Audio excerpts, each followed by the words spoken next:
हो जाएगा ना बाबा। आपका असली स्वरूप हमारे सम्मुख में होगा। गले में सर्प पड़ा है, मस्तक चंदा चढ़ा हुआ है, त्रिपुंड लगा हुआ है, कानों में बिच्छू पड़े हैं, भयंकर। बाबा आपका स्वरूप इन नेत्रों से देख ही नहीं सकता कोई साधारण व्यक्ति। किसकी सामर्थ्यता है, किसकी सामर्थ्यता?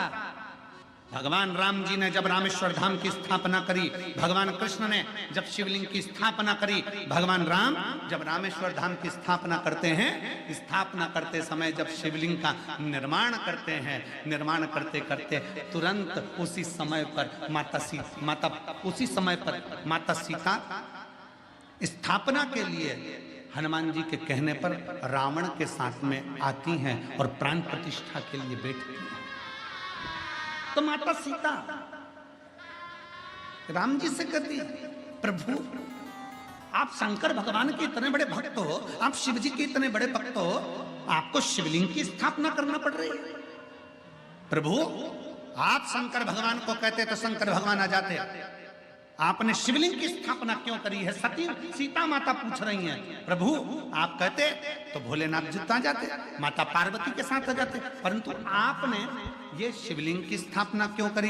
तब माता सीता के शब्द सुनकर भगवान राम कहते हैं कि मैं जानता हूं, मैं बुलाता मेरे भोले बाबा आ जाते, पर मैं तो आज दर्शन कर लेता, भोले बाबा चले भी जाते, पर संसार के लोगों के लिए ये शिवलिंग इसलिए स्थापना कर रहा हूं कि संसार के मनुष्य अपनी इन नग्न नेत्रों से शंकर जी को नहीं देख सकते, पर इन नेत्रों से शंकर के शिवलिंग का अगर दर्शन कर लेंगे तो उनको शंकर का ही दर्शन का पुण्य फल प्राप्त हो जाए।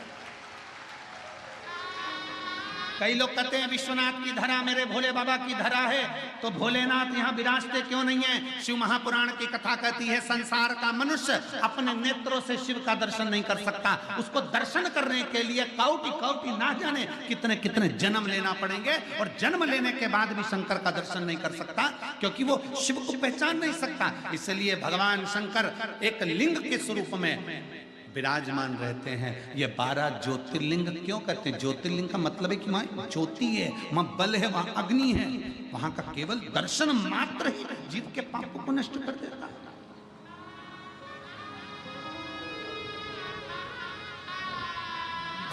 उसको समझ। और जब वक्त पड़ता है, ऐसा नहीं कि मेरा महादेव, जब वक्त पड़ता है, एक बार भगवान श्री गणेश जी महाराज पार्वती जी के साथ में मां जगत जननी के साथ में गंगा जी के घाट पर पहुंच गए, और माता पार्वती के सम्मुख में भगवान श्री गणेश जी ने कह दिया, मां आप इतनी सुंदर हो, पर पिताजी इसमें सुंदर नहीं दिखते, पिताजी सुंदर नहीं दिखते।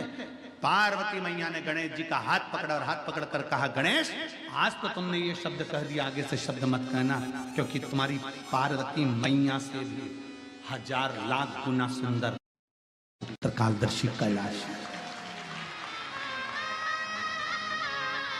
मां मुझे मेरे पिताजी का वो दर्शन करना है जिसमें मेरे पिताजी इतने सुंदर नजर आते हैं।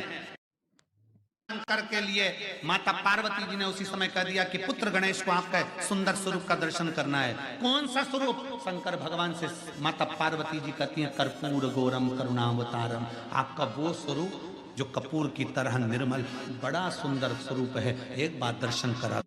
का हाथ पकड़कर शंकर भगवान गंगा जी के जल में ले गए, और भगवान शंकर ने जो गंगा में एक डुबकी लगाई, स्वरूप देखकर गणेश जी महाराज को भी हजारों मुख करना पड़े, हजारों नेत्र करना पड़े। एक विनायक नहीं, अष्ट विनायक, और अष्ट विनायक को संभालने के लिए अष्टलक्ष्मी,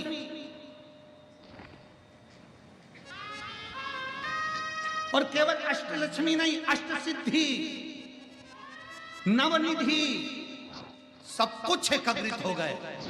तो भी शंकर के स्वरूप को देखकर श्री गणेश जी महाराज स्तुत हो गए।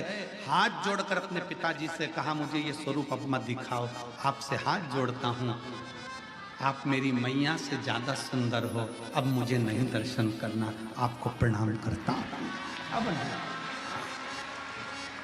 अब नहीं करना, आपको हाथ जोड़ने। मैं मेरी मैया से ज्यादा सुंदर किसी को नहीं देख सकता, पर आप तो मेरी मैया से भी ज्यादा सुंदर।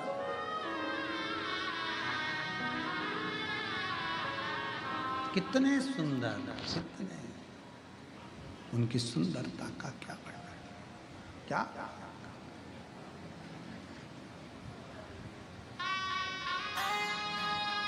उसकी महाराज शंकर भगवान की सुंदरता का क्या वर्णन करो, क्या महाराज शिव तत्व कहता है, शंकर भगवान की कथा करती है, कहते हैं ब्यूटी पार्लर जाओ सुंदर दिखोगे। शिव महापुराण की कथा में आज हम तुमसे कह रहे हैं, शंकर जी के मंदिर में एक लोटा जल चढ़ाना प्रारंभ करो, ब्यूटी पार्लर जाने की जरूरत नहीं पड़ेगी, आप स्वयं सुंदर दिखो, कोई पार्लर नहीं। पानी से मुंडा धोगे, कंगा पार्टी करोगे और कथा में आकर बैठ जाना, लोग भी देखकर कहेंगे कौन से पार्लर में गई थी, बड़ी सुंदर दिख रही है। और तुम कई कई बुजुर्ग माताओं को देखना जो शंकर जी के मंदिर में एक लोटा जल चढ़ाती है ना, ओल्ड इज गोल्ड। कई कई बूढ़ी माताओं को सुंदर दिखेगी, ऐसा लगे, कई बार तो बहुओं का भी दिल जल जाता है। मैं बता बुढ़ी हो के मम्मी तुमने नई साड़ी पहनी, नहीं मेरी तो पुरानी है। करवा चौथ पे बहू इतनी तैयार हो रही और बूढ़ी मैया कुछ तैयार नहीं हो रही, अंदर गई, मुंडा धोया, बाल कंगा करा और आ गई पूजन करने के लिए। और देखा छठ की पूजन में, देखो छठ की पूजन में बहू इतना तैयार हो और सास को देखो वो ठेकुआ बनाने में लगी, और बनाया तो बनाया और साथ में बूढ़ी माँ बस जो आई तैयार होकर, तो बहुएं भी कहती हैं हमारी सास इतनी सुंदर दिख रही है, ये चमक ये दमक फुल वन में महक, सब कुछ सरकार तुम ही से है, सब कुछ सुंदरता उसने दे, वो देता है, कुछ नहीं चाहिए।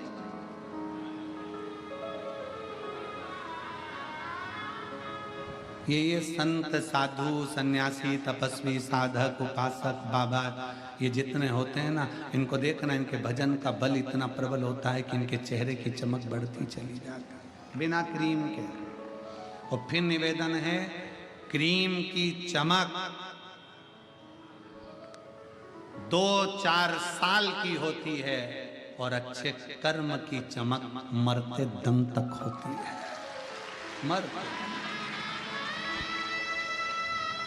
ऐरावतेश्वर महादेव की कथा कर रही है। ऐरावत हाथी हार गया, अंत में विचार करा, भगवान नारायण के पास पहुंचा, प्रभु मुझे अपशब्द कहे जा रहे हैं, मुझे ताने दिए जा रहे हैं, मुझे गाली दी जा रही है, मुझे आड़ा टेढ़ा कहा जा रहा है, क्यों डरता है, क्यों चिंता करता है, क्यों सोचो। अब सौंप दिया इस जीवन का सब भार तुम्हारे हाथों में, हे जीत तुम्हारे हाथों में, हे हमारे हाथों में। भगवान नारायण ने कहा ऐरावत हाथी से बस इतना याद रख, तू भजन कर, मना नहीं, स्मरण कर, कोई ताना दे, गाली दे, अपशब्द कहे, कहने दे, पर अपने भीतर अहम मत आने दे।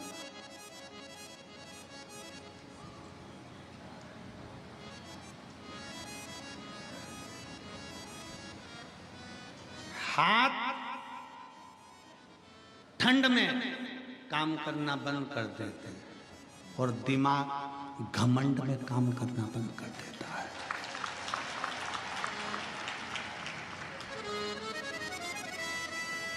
हाथ ठंड में काम नहीं करते और दिमाग, जम के बोलो जरा, घमंड में काम नहीं करता। इसलिए मेरे नारायण भगवान ऐरावत हाथी से जिंदगी में तुझे ये घमंड ना आना चाहिए कि तू समुद्र से प्रकट हुआ है, तेरे पास सारी सिद्धियां हैं, तेरे पास सारा बल है, तेरे पास सारा वैभव है, तू उसी वैभव के बल पर तो कहीं विवाद नहीं कर रहा। ठंड में हाथ काम नहीं करते और घमंड दिमाग काम नहीं करते। जब व्यक्ति को घमंड आ जाता है, अहंकार आ जाता है, बहुत बहुत अभिमान आ जाता है, बहुत।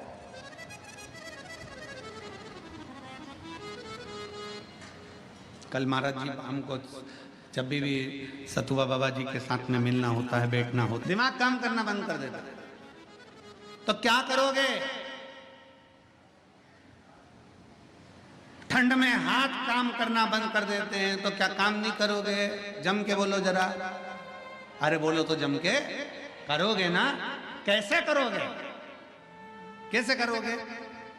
हाथों को थोड़ा कंबल में, रजाई में, ग्लव्स में थोड़ा दबा कर रखो।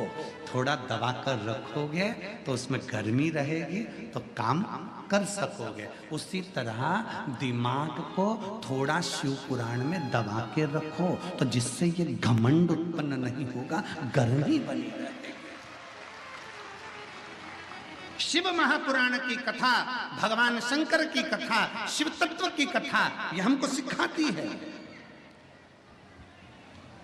अभिमत्ता से दूर हो जाओ। अहंकार में 3 गए, धन वे बब और वंश, ना मानो तो देख लो रावण को रव और कंस। ये 3 अभिमत्ता में चले गए। जहां अहंकार आ गया, जहां घमंड आ गया, वहां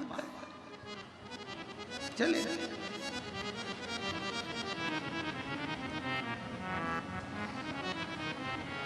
छोड़ दो ये अभिमत्ता को, त्याग, अहंकार का त्याग। और जिस दिन एक पत्र की कथा सुन रहे, बड़े सावधानी से बोलिए। किसके लिए लगाते हो? भगवान का श्रृंगार करने के लिए त्रिपुंड लगाते हो क्या? जम के बोलो जरा जल्दी से। आधे बोल रहे हैं हाँ, आधे बोल रहे हैं ना। ठीक है। भगवान की पूजन करने के लिए त्रिपुंड लगाते हो क्या? जम के बोलो जल्दी से। आधे बोले हाँ, आधे बोले।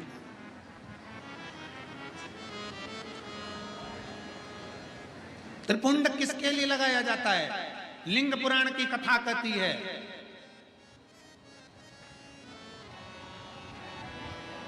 त्रिपुंड किसके लिए लगाया जाता है। शिव महापुराण वर्णन करती है जब हम भगवान शंकर को त्रिपुंड लगाते हैं, जब हम शिव को त्रिपुंड का एक छोटा सा चंदन, लाल चंदन, पीला चंदन, भस्म आदि कोई भी चंदन हम शंकर को त्रिपुंड लगाते हैं, वो शंकर भगवान के श्रृंगार के लिए नहीं। हम शंकर को जब त्रिपुंड लगाते हैं तो हम अपने लिए, आत्म कल्याण के लिए, हमें इस संसार सागर से मुक्त होने के लिए, स्वयं की रक्षा के लिए शिव के लिंग पर त्रिपुंड, शिवलिंग पर त्रिपुंड लगाया, स्वतः के लिए।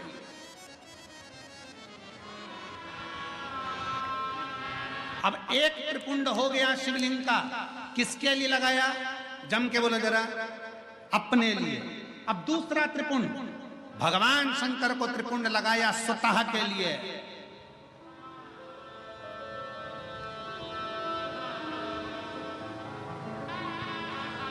लिंगायत शिव संप्रदाय, काशी में भी लिंगायत शिव संप्रदाय का बहुत बड़ा मठ बना हुआ है महाराज जी। लिंगायत शिव संप्रदाय में कहा गया शंकर भगवान का त्रिपुंड लगाया वो अपने लिए है, पर अपने मस्तक पर जब कोई स्त्री, पुरुष, कोई बच्चा, कोई बेटी, कोई बूढ़ा, कोई जवान जब अपने मस्तक पर त्रिपुंड लगाता है तब वो शिव के लिए होता है, वो शंकर। श्वास शिव है, जब श्वास निकल गई तब शव है। इसलिए शिव महापुराण की कथा कहती है श्वास चले तब तक त्रिपुंड भी धारण करना चाहिए। त्रिपुंड, जो त्रिपुंड तुमने लगाया मस्तक पर वो मेरे शंकर को लग गया, क्योंकि कंकर कंकर में शंकर है। उसी तरह पूरे तलातल रसातल में, इस संसार सागर में, इस भूमि पर, मृत्यु लोक में जितने मनुष्य निवास करते हैं, इस भूमंडल पर जितने जीव निवास करते हैं, वो सारे जीवों में शंकर समाया हुआ है। हम लगाए, हमने हमारे शिव को लगा लिया। शिव